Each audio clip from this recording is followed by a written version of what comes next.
Nós estamos passando por alguns dias meio complicados, né? Fizemos essa semana aí 1 ano da pandemia e muitos de nós perdemos alguns amigos, soubemos de pessoas que gostaríamos que estivessem conosco, mas não estão, infelizmente. E o momento hoje é um momento de reflexão por tudo aquilo que nós estamos passando e aquilo que nós ainda acreditamos que nós iremos passar. Em março de 2020, quando isso começou, nós achamos que seria uns 15 dias pelo menos, não é isso? Você não achou isso aí? Eu achei que ia ser uns 15 dias, 2 semaninhas, esse negócio vai embora e está tudo certo. A gente toma dipirona, Doril e acabou. Mas o tempo foi passando. O tempo foi passando e nós estamos em março e começamos de novo. Parece que um filme está passando de novo a mesma coisa que aconteceu em março de 2020. E às vezes a gente fica muito preocupado, muito ansioso por aquilo que está acontecendo. Mas eu quero dizer algo para você hoje, meu querido. Jesus continua sendo o mesmo. Repita assim comigo: Jesus continua sendo o mesmo. Eu queria que você abrisse a palavra de Deus em Hebreus capítulo 13, versículo 8. Hebreus 13, 8, ele tem uma palavra abençoadora para a nossa vida, que nós devemos lembrar todos os dias da nossa vida. Hebreus 13, 8, para você que não sabe, ele é o lema da igreja do Evangelho Quadrangular. Deus, ele colocou no coração da nossa fundadora, missionária Aimee, que ela gravasse este versículo em todos os lugares. E hoje nós temos isso como lema da nossa igreja, Hebreus 13, 8, que diz assim: Jesus Cristo é o mesmo ontem e hoje e eternamente. Amém? Jesus Cristo é o mesmo ontem e hoje e eternamente. Ele não muda. Ele não muda. Alguns anos atrás eu me lembro de uma música que dizia assim: de geração em geração, de eternidade a eternidade, Ele é o mesmo, Ele não muda. E a gente olha para o nosso cenário atual, nós olhamos para os nossos dias, olhamos para hoje, e tudo aquilo que acontece nesse cenário, ele nos impulsiona a acreditar que Deus não está cuidando de nós. As pessoas olham aí na rua, muitas pessoas começam a olhar e achar que Deus não está cuidando de nós. É o vírus que tem tomado conta do mundo todo, são as batalhas políticas, as brigas políticas que nos atrapalham e parece que nós estamos cada vez mais encurralados por conta de tudo que tem acontecendo. O medo que muitas vezes tenta nos tomar, o medo que tenta nos prender em casa, que tenta nos prender dentro do nosso quarto, porque o problema não é você ficar em casa, mas o problema é você ficar aprisionado dentro de si mesmo. Às vezes as pessoas ficam lutando e brigando politicamente. Eu quero ir para a rua, eu quero trabalhar, eu quero sair, eu não quero ficar dentro de casa. Mas o maior problema não é você estar dentro de casa, sentado no seu sofá, assistindo Netflix. Não é esse o problema. Porque muitas pessoas reclamam, mas reclamam dessa forma. A maior dificuldade é o medo que aprisiona muitas pessoas e coloca uma opressão muito grande em cima de muitas pessoas, e isso gera uma depressão por conta da escassez de recursos, da escassez de relacionamento, por conta de tantas coisas. Isso vai fazendo com que as pessoas entrem num medo profundo, e tudo isso tem nos intimidado a acreditar que existe um amanhã. Muitas pessoas hoje já não acreditam que existe um amanhã. Muitas pessoas não acreditam que existe um futuro. Olham assim: pastor, mas parecia que agora ia, né? Você não teve a sensação assim? A gente estava na fase vermelha, passamos para laranja, passamos para amarela, e a gente falou: agora a gente vai na verde, agora a gente vai na verde, agora vai melhorar, agora as coisas vão melhorar. E aí de repente volta tudo para vermelha, e aí depois vai para uma fase pior ainda. A minha filha falou para mim essa semana, falou assim: pai, se na fase roxa é quando todo mundo, ninguém sai de casa, nada abre, na fase preta vai acontecer o quê? Todo mundo morre? Eu falei: não, filha, calma, não é bem assim. Calma. Mas se a gente não colaborar, se a gente não prestar atenção, isso pode acontecer. Todas as histórias existe um mas. Repita assim comigo: mas. Tudo isso tenta nos intimidar, mas nós precisamos entender assim: será que se a gente fosse nessa onda que a gente estava indo, as coisas melhorando gradativamente e sem uma vacina, sem uma cura, se tudo fosse favorável, será que nós levaríamos a nossa vida sem se lembrar do que realmente importa? Não sei se você tem visto a televisão, os jornais ou Facebook mesmo, que nos mostra tantas coisas que acontecem. Nós aqui somos pessoas que temos uma consciência de que nós precisamos nos cuidar, que nós precisamos cuidar da nossa família, nós precisamos manter um distanciamento. E eu vi algumas notícias ontem, por exemplo, uma festa que a polícia pegou um lugar onde tinha 600 pessoas, 600 jovens dentro de uma casa noturna. A gente fala: meu Deus.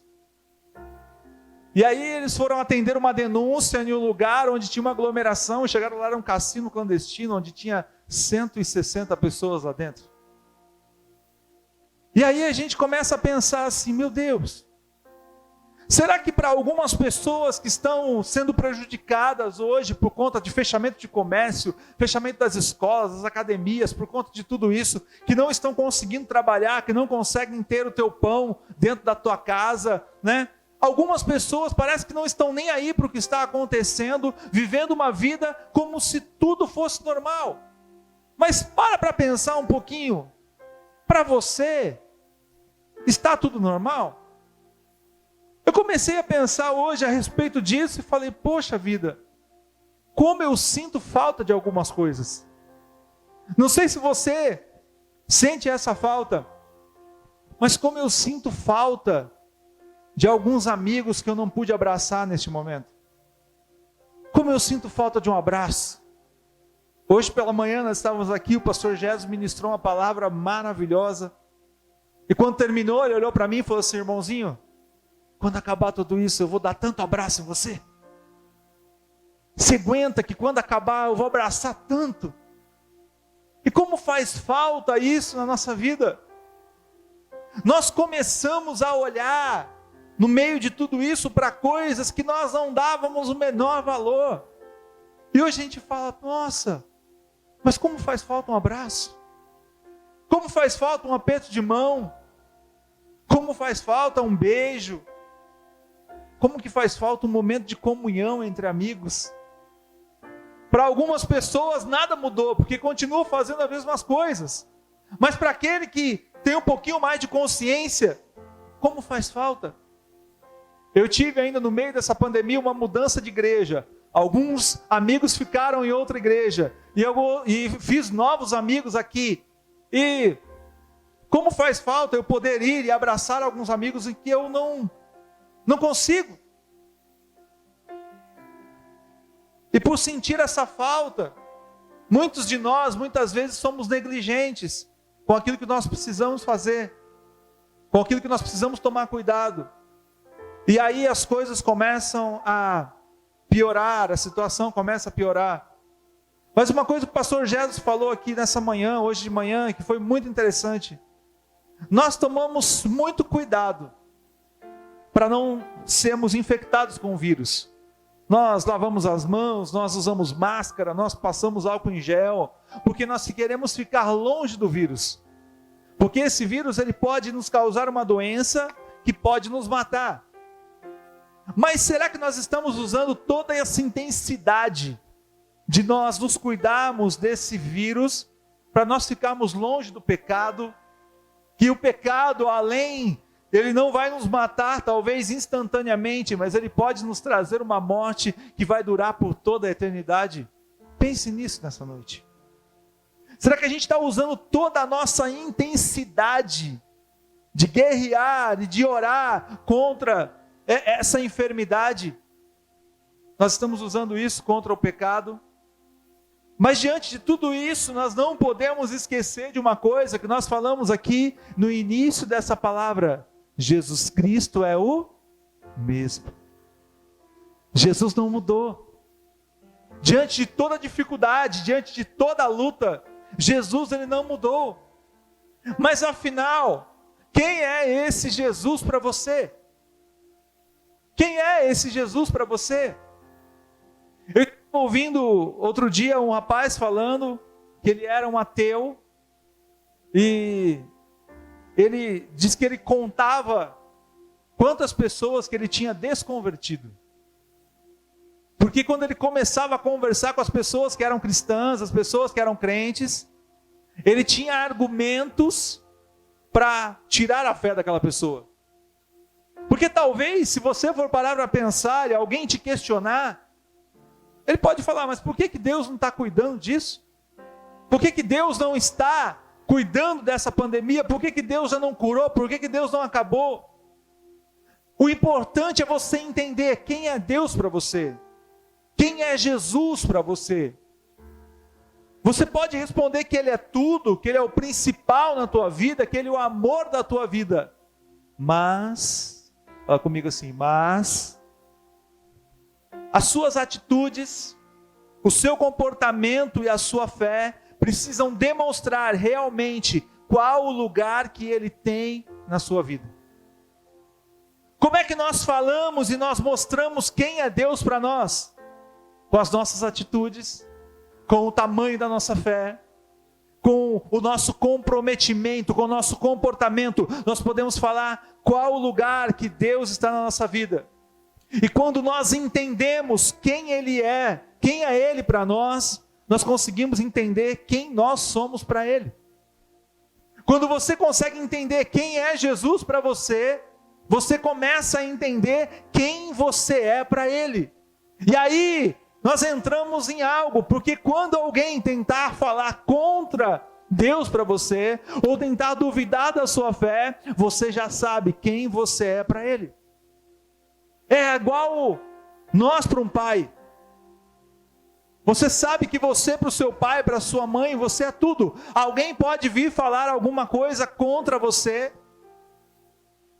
Eu tenho certeza que se alguém for falar alguma coisa de mim contra minha mãe vai me proteger até o final da vida.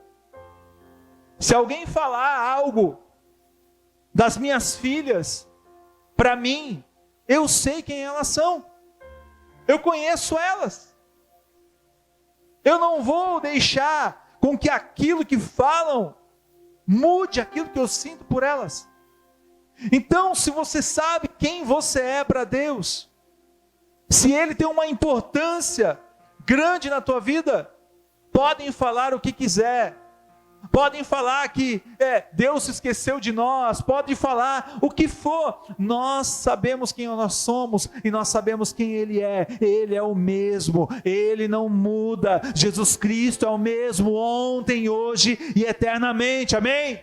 Aplauda Jesus.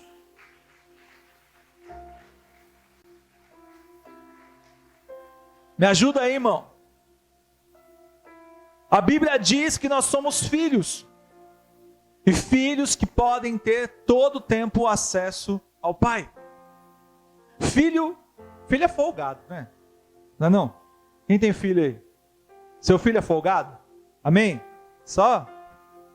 É folgado, gente. Filho vai na casa da mãe, na casa do pai, ele está lá, ele abre a geladeira, ele faz o que ele quer. Ele vai na hora que ele quiser. As minhas filhas, gente do céu, elas me enrolam até não querer mais. A gente tenta, né? Pai duro assim. Mas às vezes quando vê, elas enrolam. Lá em casa tem um problema muito grande com o celular. Às vezes eu não gosto de dar o celular. Eu acabo dando, mas tem hora que eu falo, não quero. Aí hoje a gente estava assistindo televisão, a Luísa foi lá, foi do meu ladinho, sorridente. A Luísa é pequitiquinha. Sorridente, pegou o celular assim. Ela baixou, né, amor? Baixou, passou assim, embaixo da nossa frente da televisão, levantou, falei, você tá indo aonde? Tá roubando? Eu falei, viu? Pede, que eu deixo você fazer. É só você pedir. Eu posso assistir? Pode. Eu devia ter falado, não pode, né, mas... Pode. Se você pedir, eu deixo. O filho, ele tem acesso ao Pai. E quando nós descobrimos que nós temos acesso ao nosso Pai, nada vai nos deter, nada vai nos parar. Quando a gente passa por um momento de dificuldade, por um momento de luta, Salmo 121 diz: eleva os meus olhos para os montes, de onde me virá o socorro? O meu socorro vem do Senhor que fez o céu e a terra, o meu socorro vem dele. Eu sempre uso essa analogia. Quando a gente fica triste, quando a gente fica abatido, muitas vezes a gente tem a tendência é nós baixarmos a cabeça e olhar para baixo, não é isso? A tendência é nós olharmos para baixo, nós ficarmos cabisbaixos, mas quando você está passando por uma luta, por uma dificuldade, eleve, olha para cima. Se você olhar para baixo, você vai ficar deprimido. Se você olhar para frente, você vai ver as dificuldades que estão acontecendo. Então olhe para o alto, olhe para cima, de onde vem o socorro na tua vida. O que nós estamos passando hoje, nós precisamos olhar para cima, olhar para o alto. O mundo tenta até nos intimidar, nos trazer medo, opressão. Mas Deus sempre nos dará o alívio. Ele sempre, Ele dá o escape para nós, sempre. Eleva os meus olhos para os montes, porque eu sei que é de lá que me virá o socorro. Chegar até essa semana eu tive uma lembrança, acho que há 8 anos atrás, eu e a Thaís, nós fomos fazer um trabalho, nós subimos um monte, um morro. Pensa no morro alto, mas... E a gente com aquele físico de atleta que a gente tem, misericórdia, a gente quase morreu. E nós subimos, e é muito difícil chegar até lá. Mas quando você chega lá, você consegue ver tudo. Eu não sou muito fã de altura, não. Mas eu cheguei lá em cima e tirei até uma selfie. Eu falei, cara, que lindo esse lugar. Que bonito. Hoje nós estávamos vendo uma imagem sobrevoando assim as cataratas do Iguaçu. Coisa mais linda. Do alto, nós temos a visão de tudo. E às vezes nós achamos que Deus não está vendo o que está acontecendo por nós. Além de Ele ser onisciente, onipresente, onipotente, Ele está lá em cima, cara. Lá em cima Ele vê tudo. Ele sabe tudo o que está acontecendo. Eu estava orando ontem a respeito dessa palavra e eu achei algo muito interessante. Porque na minha oração, nós estamos fazendo um relógio de oração aqui na igreja, orando pelas famílias, orando pela cura, orando por vários temas. E eu estava orando ontem, e eu disse para Deus assim, Senhor, por que não acaba com tudo isso? Porque eu tenho uma sensação, aliás, eu tenho uma certeza, que em um momento Deus vai fazer assim, acabou. Porque Ele pode todas as coisas. E eu disse para Ele assim, por que o Senhor não acaba com isso? Porque às vezes parece que o Senhor não está cuidando. Não que eu quis duvidar a Deus, mas veio essa palavra. E eu tenho a certeza que foi para isso. E Ele falou assim, mas acabar com o quê? Eu já acabei.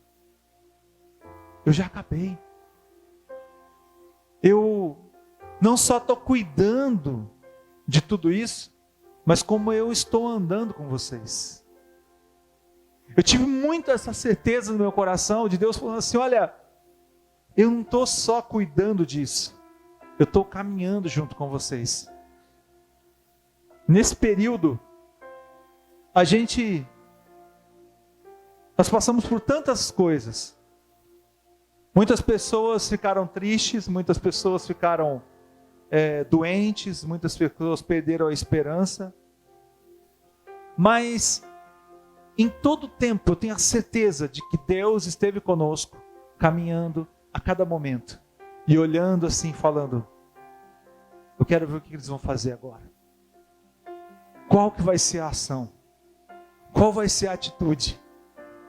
E eu lembro que em março do ano passado, quando veio aquele boom, e falaram assim, olha, não pode ter culto, a igreja vai fechar, e agora o que vai acontecer? E a gente conversava com alguns pastores, e alguns falavam, eu não fecho de jeito nenhum, e outros falavam, não, vamos fechar, e agora, como que a gente vai fazer? E aí a gente falou assim, de maneira nenhuma, o evangelho vai deixar de ser pregado, com porta aberta, com porta fechada, podendo ter contato com as pessoas ou não podendo, de alguma maneira, nós vamos falar do evangelho.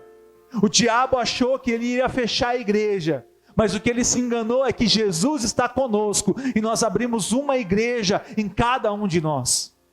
Isso pode parecer um clichê, mas fez você entender que você é a igreja.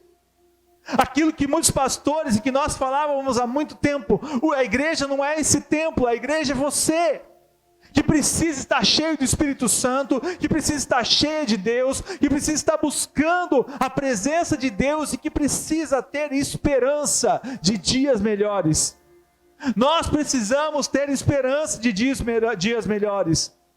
A maior esperança que devemos ter não está na vacina, mas a esperança de que um dia nós voltaremos para casa, para viver por toda a eternidade com o nosso Pai. Ontem nós estávamos falando de uma pessoa, e no momento que eu estava orando, a Thaís falou, um pastor muito querido, na nossa igreja, que ficou doente, que teve um AVC, já é uma pessoa de idade, e Deus colocou isso no meu coração. Falei, se ele for, não é que nós estamos perdendo, ele só está voltando para casa. Ele só está voltando para casa. E se nós entendermos isso, de que se nós passarmos por momentos de lutas, passarmos por o mal, passarmos pela morte, nós só estaremos voltando para casa, estaremos voltando para junto do nosso Pai, onde nós vamos passar por toda a eternidade. Ele prometeu isso, que Ele foi nos preparar lugar, e Jesus não mudou. Ele disse, eu estou indo para o meu Pai, eu estou preparando uma morada para cada um de vocês. Pastor, você está falando que todo mundo vai morrer? Um dia vai, né, irmão? É a única certeza que a gente tem, a não ser que Jesus volte e a gente seja arrebatado. Mas eu quero dizer para você uma coisa, grave isso no teu coração. Não fica desesperado. Não coloca a sua esperança em coisas dessa terra, mas coloca a tua esperança em Deus, porque um dia nós estaremos com Ele, se nós tivermos a nossa esperança nele. Isso nós precisamos entender. Que é tudo aquilo que nós fazemos não está para nós colhermos nessa terra, mas está para um dia nós sentarmos na mesa junto com Ele, e cear com Ele, e estar com Ele por toda a eternidade. Porque se você tem isso no seu coração, essa certeza de quem você é um filho amado, você um dia vai estar com o seu Pai, então viva a sua vida tendo a esperança de um dia encontrá-lo. Viva como se fosse a última vez. Você lembra qual foi a última vez? Tem uma coisa muito forte que a gente escuta assim, um dia a gente brincou com os nossos amigos na rua pela última vez e a gente nem sabia. Um dia a gente estava na escola e a gente viu aquela pessoa pela última vez, a gente nem sabia. Porque essas pessoas, elas passam na nossa vida e elas vão embora. Às vezes elas vão por outros caminhos, não estão caminhando mais junto conosco. Ou às vezes simplesmente elas partem e vão embora para a glória.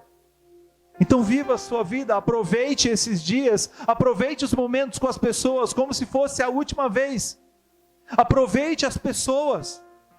Esteja junto com ela, aproveite o momento com a tua esposa, com o teu marido, com os teus filhos, com os teus pais. Aproveite cada momento, porque isso vai passar.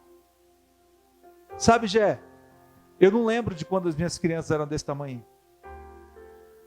Às vezes eu olho para os pequenininhos e falo, ai, que coisa mais linda.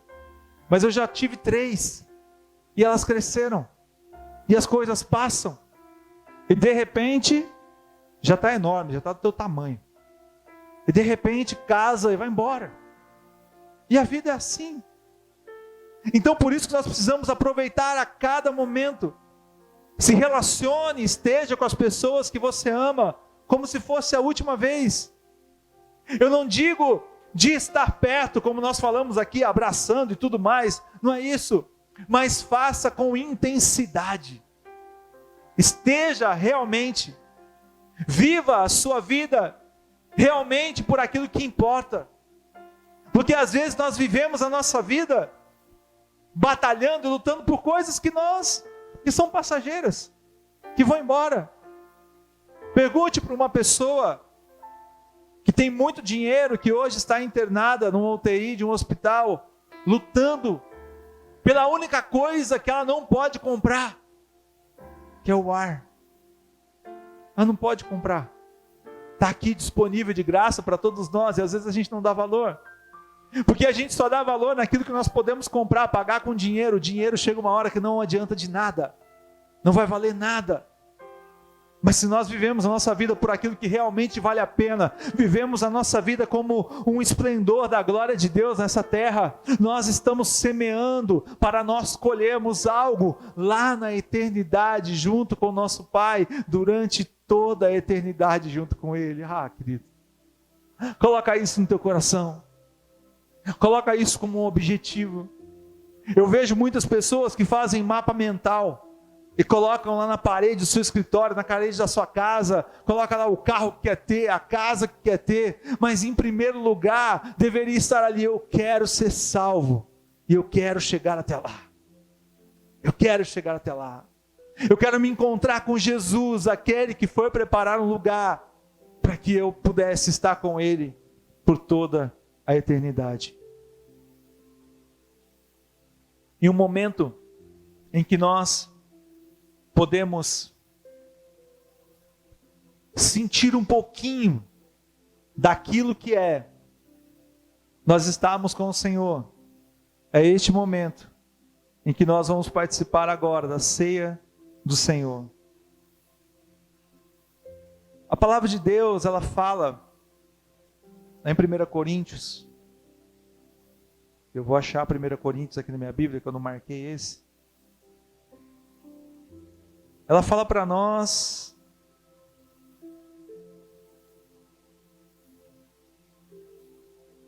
que nós devemos nos examinar. 1 Coríntios capítulo 11, versículo 23.